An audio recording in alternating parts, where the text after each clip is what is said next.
It's been a busy few days in the Celtic camp, and it seems like everyone is leaving. Yesterday we found out that Jota could be heading to Saudi Arabia, and today the club announced the retirement of Aaron Moy. However, it doesn't look like the club's exits will stop there, as the club are close to agreeing yet another departure, of which we will discuss who in today's video. Not only that, but we'll also go over all the latest Celtic news from the last 24 hours. But first, hit that like button and subscribe to the channel for daily Celtic content.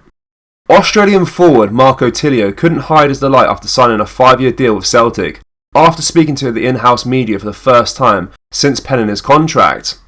Tilio joins the boys after leaving Melbourne City, ready to weave his magic on the European football stage. But the move came to fruition thanks to former Celtic duo Aaron Moy and Tom Rogic, who had talked about the club to Marco, which in the end played a big part in the forward opting to sign for the Hoops. He said, "I'm ecstatic that I'm coming over to Europe, coming to such a big club and team. I'm super excited. I hope to bring all my qualities, take on players in and around the box, help the team contribute to goals with assists and hopefully put a few in the back of the net as well. It's an amazing opportunity for myself, and having seen Aussies go over there and do so well at such a prestigious club, it's a massive opportunity for myself that I couldn't deny. And being around those guys, Aaron Moy and Tom Rogic, in the national team camp over recent years, obviously helped make my decision easier." Speaking to Brendan Rodgers was also a big part of the decision to move to the other side of the world, with the gaffer informing the player his plans for the versatile winger moving forward. He continued, "I did have a chat with him a few days ago and I was really excited to have the opportunity to speak to him. And the plan the club has for me and for the team is a great opportunity, as I said I couldn't deny. And I'm really looking forward to getting over there to Scotland. I'm just finalising a few things and I'm trying to pack up everything here in Australia, and as soon as I can I head over to Scotland, meet all the team, the whole club. It will be interesting to see what role the winger plays next season, with rumours linking a few Celtic wingers away from the club. He seems to be a good addition on paper, and it'll be up to him to prove it on the pitch." Greek side Panathinaikos has set sights on the midfielder Ismailio Soro. The Ivorian international, who is currently on loan at Aroca from Celtic, is reportedly on the brink of a new deal with the Athens-based club. The Portuguese club, which finished in the European places in the Primeira Liga, has benefited greatly from Soro's contributions. The Ivorian has featured in 30 games for Aroca, getting so much needed minutes under his belt. Soro's performances for Aroca have clearly caught the eye of Panathinaikos' scouting team. The potential move to Panathinaikos would mark a significant step for Soro entering a new chapter in his career. The Greek club, known for its rich history and passionate fan base, could provide a platform for Soro to further showcase his skills and make his mark in European football. The deal is said to be nearing completion, with Celtic ready to cash in on the Neil Lennon signing. Just a quick one, boys and girls, to tell you that we have a new drop available on our website. We have the Brendan Rodgers Pope tee, along with the Celtic Ultra t-shirts. Do browse the collection by going down to the link in the description, or going to celticapparel.com. Anyway, let's get back into today's video. Celtic finally unveiled their home kit for the upcoming season today.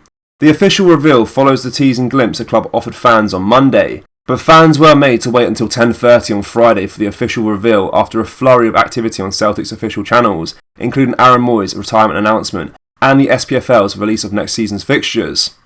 However, the kit's release wasn't without its hiccups. Earlier this morning it made a premature appearance on the website before the club's official tweet went out.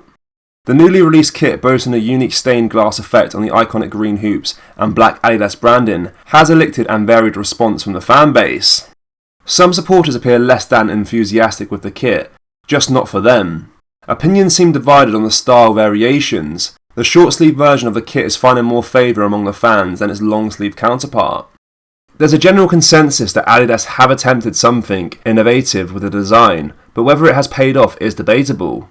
Jota, who typically graces the kit launches, was noticeably absent from the promo after being linked with a move to Saudi Arabia. However, you can see him donning the new kit in images within the Celtic store. Celtic now know who they will face at the beginning of the new season. The Premiership fixtures were announced on Friday morning, and they present a tasty early challenge for Brendan Rodgers' men. Celtic will open up with a home game against Ross County, and then travel to Aberdeen, Rangers, Hearts and Hibernian before the first round of matches is over. The early portion of the season will also present an entirely different challenge in the shape of the UEFA Champions League group stage. We won't know who our opponents are until August the 31st, but we do already have the dates and can therefore work out what Scottish sides we'll face before and after our big continental battles. Last year's World Cup meant that the Champions League group stage was condensed down just in 9 weeks.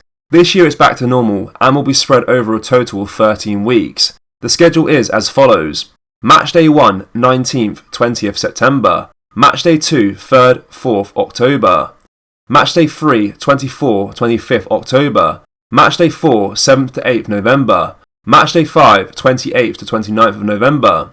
Matchday 6th, 12th to the 13th of December. Our final game before our first Champions League outing is at home to Dundee, whilst we'll also travel to Livingston after our European opener.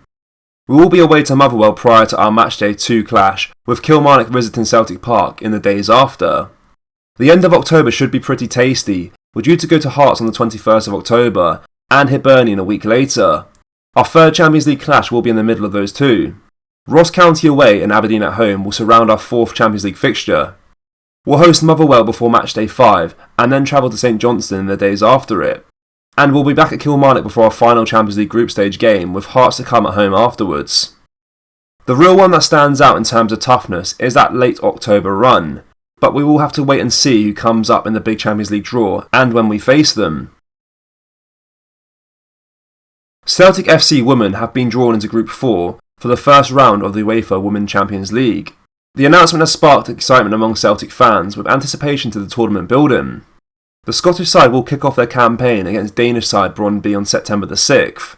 Following their opener against Brøndby, Celtic FC women will then face either Belarusian side Minsk or Norwegian outfit Vålerenga, which will determine whether the Hoops win the section or lose the section. The group final and the third place playoff are scheduled for September the 9th, ensuring a fast-paced and intense week of football. With only a few days between matches, the team's fitness and squad depth will be tested, adding another layer of intrigue to the competition. With multiple departures already, Celtic women really need to start making some additions to their side. The venue for their group matches is yet to be confirmed. Regardless of the location, Celtic women will be eager to showcase their skills and make a strong impression in the prestigious tournament. For Celtic FC women, participating in the tournament is not only an opportunity to compete against some of the best teams in Europe, but also a chance to elevate the profile of women's football in Scotland.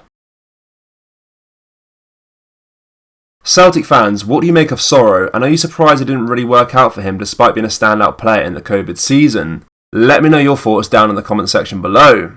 That brings us to the end of today's video, guys. Make sure to drop a like on this video and subscribe to the channel for daily Celtic content. Remember, we have released our brand new Celtic t-shirts. We have the Brendan Rodgers Pope tee along with the Celtic Ultra t-shirts. So do browse the collection by going down to the link in the description or going to celticapparel.com. Thank you, take care, bye bye.